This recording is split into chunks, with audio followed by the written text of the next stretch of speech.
Snapchat's ready to make some changes that could influence the way you use their app in the future. Hey you, it's me, Curtis P. It's time for some coffee.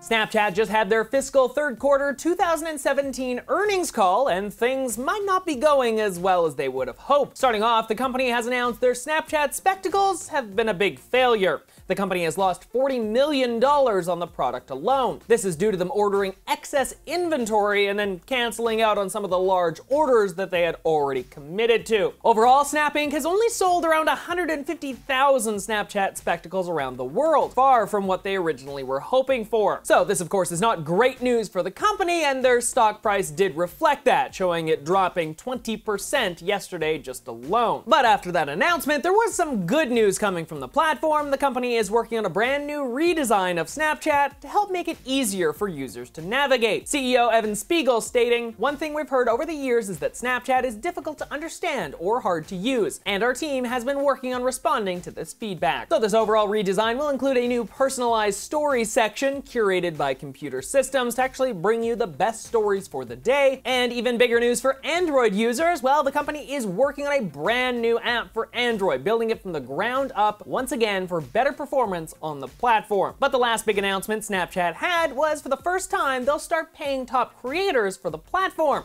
similar to what YouTube does. Now this is a big stepping stone for the platform as a whole, something others like Twitter, Instagram, and the now closed Vine didn't do in the past. Snapchat hoping this will incentivize more people to actually join the platform and create more content for it in the future. They're also working on rolling out some new professional tools for people to create and manage their Snapchats, and hopefully facilitate more sharing beyond just your small friend group. So with all this talk about Snapchat, I thought a great question for today would be, what's your favorite social network that you use on a day-to-day basis? It could be YouTube, Facebook, Twitter, Instagram, Snapchat. There's a ton of different social networking platforms, so which one's your favorite? Personally for myself, I find myself going into the Instagram app more than anything else these days. I'm really not sure why, but gotta check all those stories and browse through the feed and like a bunch of stuff. I don't know, Instagram just is like drawing me towards it. But let me know your thoughts in the comment section down below. I can't wait to read them and respond. Next up, let's talk about some quick news for the day. Twitter has announced that they're rolling out the new 280 character limit to all users as of last night. According to Twitter, the new limit will allow for easier expression while retaining the simplicity of the tweets in your timeline. Currently, only 9% of all tweets hit that 140 character limit,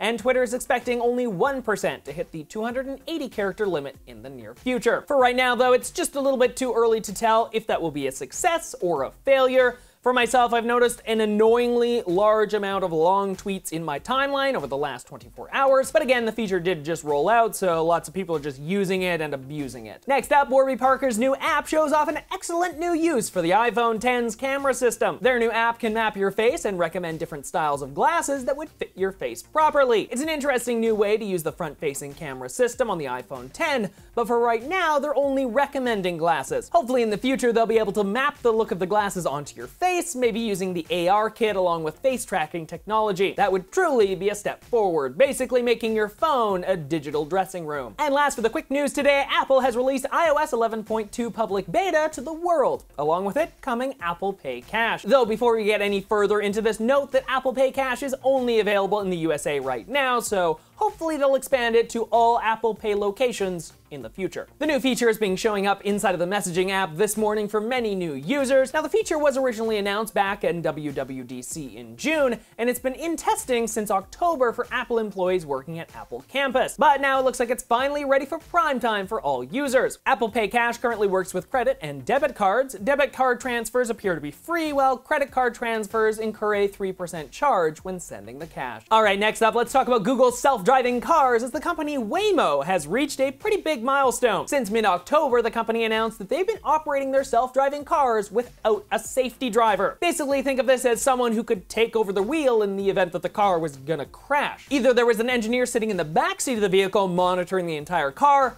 or there was just no one in the car altogether. Currently, Waymo is conducting all of their tests in the state of Arizona simply because their laws are much more favorable to self-driving technology. The state currently doesn't require Waymo to keep track of the number of times humans have to intervene with the car actually driving, and an interesting point, they don't even have to keep track of the number of times the cars crash into anything. So that might sound a little scary, but Waymo has been working on these vehicles for a number of years, and they will continue to be working on them for a number of years to come. The company even stating they'll have humans monitoring the cars until 2020 to ensure they're working properly. But in the near future, the company is hoping to roll out its first stage of its self-driving car fleet to those interested in Arizona. And last for today, DJI has announced brand new enterprise support for their drones. Called Flight Hub, the new software is their solution for companies looking to manage larger drone fleets for law enforcement, agriculture, construction, or even the energy sector. The program is a web-based app that you can manage 10 or more drones, allowing admins to track the location of each drone, even watching for live feeds from the drones during flight. Admins can also manage online cloud storage of the media that's captured by the drones. They can even authorize select employees to fly the drones with different permissions. This software all comes as the company announced brand new drones built just for the enterprise sector. These new drones can withstand higher wind speeds, rain, and even payloads up to 30 pounds. Overall, it's just another great step forward from DJI to help make drones easier to use for business. It also really shows that the company is invested in building out their drone platform for the future, making them a clear leader in the drone tech sector. If you enjoyed today's show, make sure you click on that subscribe button and join the notification squad so you can stay up to date on all of the latest videos that I post throughout the week. You can also follow me on Facebook, Twitter, Instagram, and Discord. Links to all of that are in the description down below or on my website at curtisparody.ca. Well, until tomorrow, everybody, I'm Curtis Parody. Have an amazing day.